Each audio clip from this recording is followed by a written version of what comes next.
Level 1, the candidate. You're 19 years old. You live in a dying Rust Belt town in Ohio, where the only options after high school are working at the Amazon fulfillment center or getting addicted to painkillers. You don't want either. You want to be someone else. You walk into a strip mall recruiting office and tell the man in the uniform you want to be the elite. You don't just want to be regular infantry.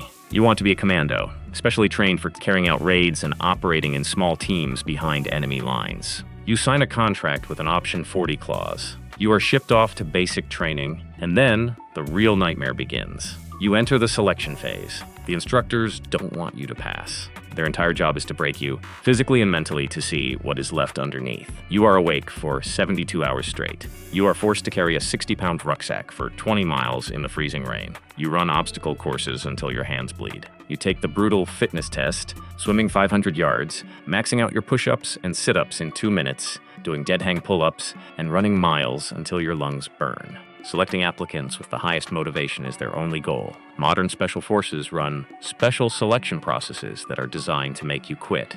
You watch the guy next to you, a high school football star, start crying and ring the bell to quit on day 3. You don't ring the bell, you just shut off your brain. You learn to embrace the misery. You survive not because you are the strongest, but because you are too stubborn to go back to Ohio. Level 2, the Ranger. You're 21. You pass selection. The United States continues to have no designated commando units by name, but your unit, the U.S. Army's 75th Ranger Regiment, is the absolute closest equivalent, specializing in the exact same tasks and missions. You are a light infantry commando. Your first deployment is to a dusty, miserable valley in Afghanistan. You are a grunt in the most elite raid force on Earth. The operations happen exclusively at night. You sit in the pitch-black belly of a Chinook helicopter, the heavy vibration rattling your teeth. You are wearing panoramic night vision goggles that paint the world in a haunting, glowing green. The ramp drops. You flood out into the rotor wash, the smell of cordite aviation fuel and burning trash hitting your nose. You approach a compound. You are the breacher. You place the explosive charge on the heavy wooden door, step back, and blow it off its hinges. You rush in. It is pure, absolute chaos, but your training takes over. You clear rooms with ruthless efficiency. You fire your M4 carbine. You see a man drop. You don't feel anything in the moment. The adrenaline is too loud. It isn't until you are back at the forward operating base, washing the dust off your face in a cracked mirror, that your hands start to shake. You realize how fast it can all end. You are a weapon now, but weapons get dull and weapons get broken. You decide you need to be sharper, you need to go deeper. Level 3, the Green Beret. You're 25. You leave the Rangers to join the Special Forces. You go through the Q course, enduring months of grueling, unconventional warfare training. You earn the right to wear the iconic headgear. You learn the history behind it, that since the 20th century, commandos have been set apart from other military units by virtue of their extreme training regimes, which are usually associated with the awarding of Green Berets that originated with British commandos in World War II. You are no longer just a door kicker. You are a teacher, a diplomat, and a guerrilla fighter. You are deployed to Niger. You are part of a 12-man operational Detachment Alpha, ODA. You aren't operating with a massive American battalion behind you. You are completely alone, hundreds of miles from backup. Your job is to train local militia forces to fight insurgent groups. You learn the local dialect. You drink tea with tribal elders who don't trust you. You build an army from farmers who have barely held rifles before. One afternoon, your convoy is ambushed. Rocket-propelled grenades slam into the dirt vehicles ahead of you. Heavy machine gun fire tears through the air. You don't panic. You jump out of the unarmored truck, returning fire while screaming orders in a language that isn't yours. Commando soldiers are supposed to think independently, an unusual trait in conventional military training, but absolutely necessary for work in small groups and avoiding enemies. You outflank the ambush. You call in close air support. You watch an F-15 drop a 500-pound bomb on the tree line, shattering the earth. You survive, but you look at the local soldiers you trained, bleeding in the dust. You realize that your war isn't just your war anymore. You are carrying the weight of other nations. Level 4, the Recondo. You're 29. You have mastered direct action and unconventional warfare.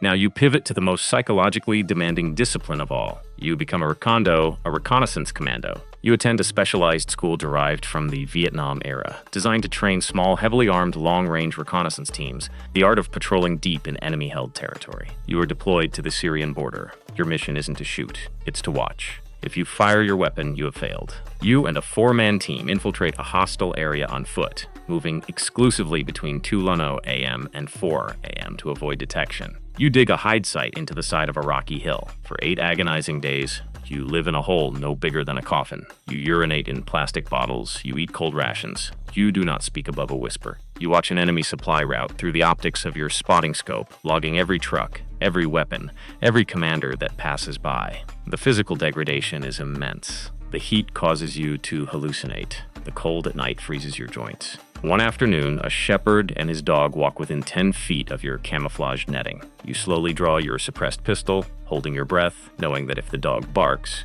you will have to kill an innocent man, or your entire team will be compromised and slaughtered. The shepherd keeps walking. You exhale. You are learning that the hardest part of being a commando isn't pulling the trigger. It is possessing the discipline to keep your finger off it while you hold someone's life in the crosshairs. Level 5, the team sergeant. You're 34. Your knees ache when it rains. Your lower back is permanently damaged from carrying heavy rucksacks for 15 years. You don't complain because weakness is a contagion. You are promoted to team sergeant. You are the senior enlisted man in charge of a 12-man commando unit. You are their father, their judge, and their executioner. You are no longer just responsible for yourself. You are responsible for keeping 12 highly lethal, highly arrogant young men alive in the worst places on the planet. You are deployed to a hostile urban environment in the Middle East. The intelligence is bad. A routine snatch-and-grab mission turns into a catastrophic firefight. You are pinned down in a narrow alleyway by heavy sniper fire.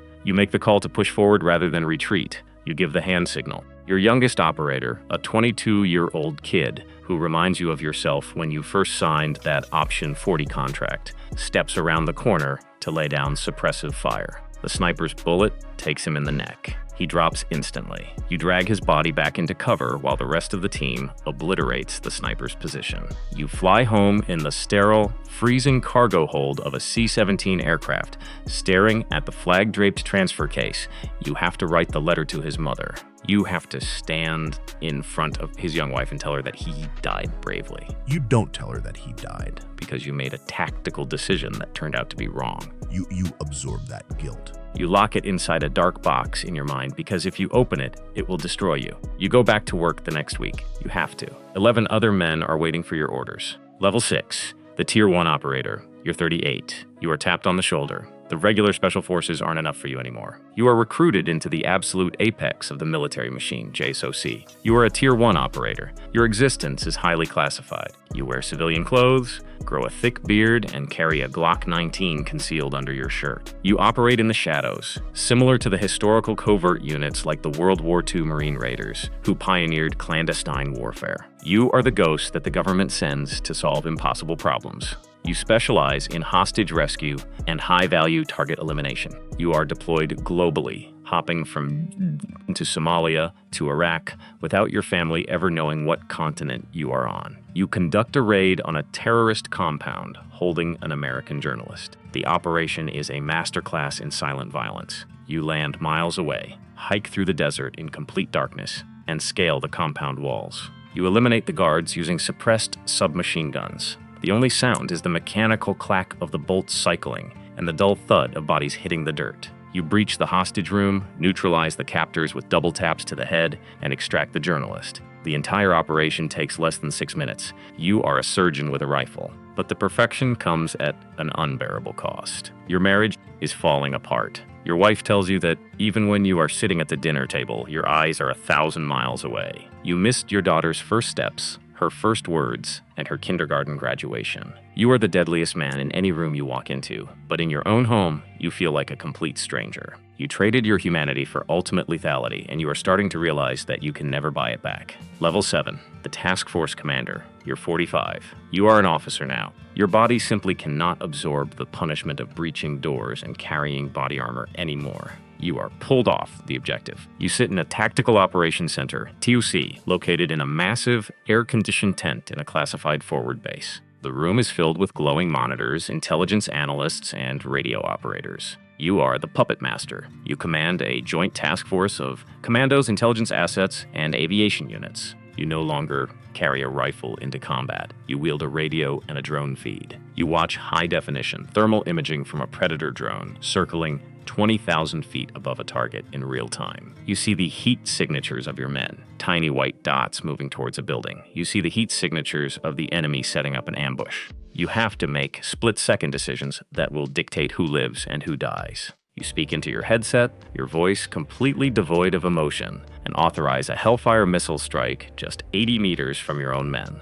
You watch the silent white flash on the screen as the building is vaporized. You confirm the kills. The disconnect is deeply psychological. You are insulated from the smell of the blood, the screams, and the chaos. You are fighting a war through a television screen. You are managing a spreadsheet of violence. When a mission is successful, the politicians take the credit. When a mission fails and men die, you take the blame. You spend your nights reviewing operation logs, drinking terrible black coffee, and wondering if the men on the ground secretly hate you for sitting in a comfortable chair while they bleed in the dirt. You know they do, because you used to be them. Level 8, the JSOC General. You're 55. You have reached the absolute summit. You are a general officer sitting in the deepest rings of the Pentagon. You are the architect of the nation's shadow wars. You command thousands of the most elite special operations forces on the planet. You have direct lines to the Secretary of Defense and the President. You brief the Oval Office on highly classified lethal operations that the American public will never even know existed.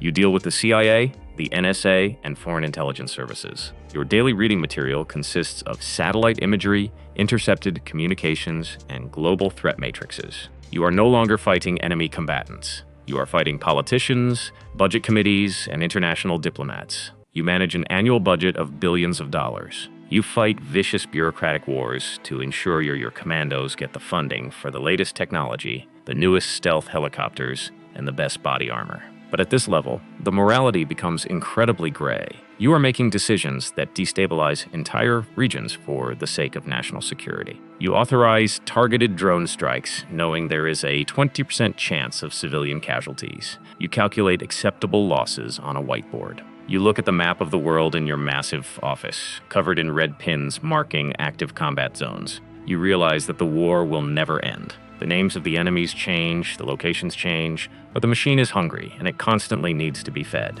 You have everything. Stars on your shoulders, unimaginable power, and the respect of the entire military establishment. But when you look in the mirror, you see an old man whose entire life was consumed by violence. Level 9, the veteran. You're 62, you are finally out. You retired with full honors.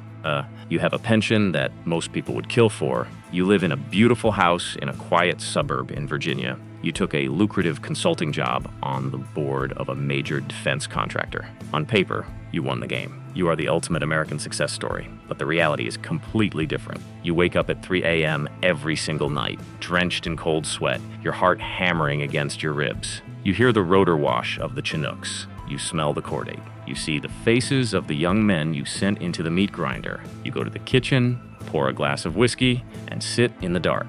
Your security system is state-of-the-art, but you still check the locks on the doors 3 times. You scan the rooftops of the houses across the street when you go out to check the mail. You cannot turn it off. You spent your entire adult life hunting men in the dark, and now the darkness is hunting you. The civilian world feels utterly trivial. You listen to your neighbors, complain about their landscaping or their golf handicaps, and you feel a sickening sense of alienation. You survived the brutal selection, the ambushes, the political betrayals, and the crushing weight of command. You conquered the entire system. But you realize the ultimate truth of the Commando's journey. You never really left the war. The war simply embedded itself into your bones, and it will stay there until you are in the ground. This is the life of a commando. A world where you trade your youth, your body, and your peace of mind for the privilege of suffering in the dark.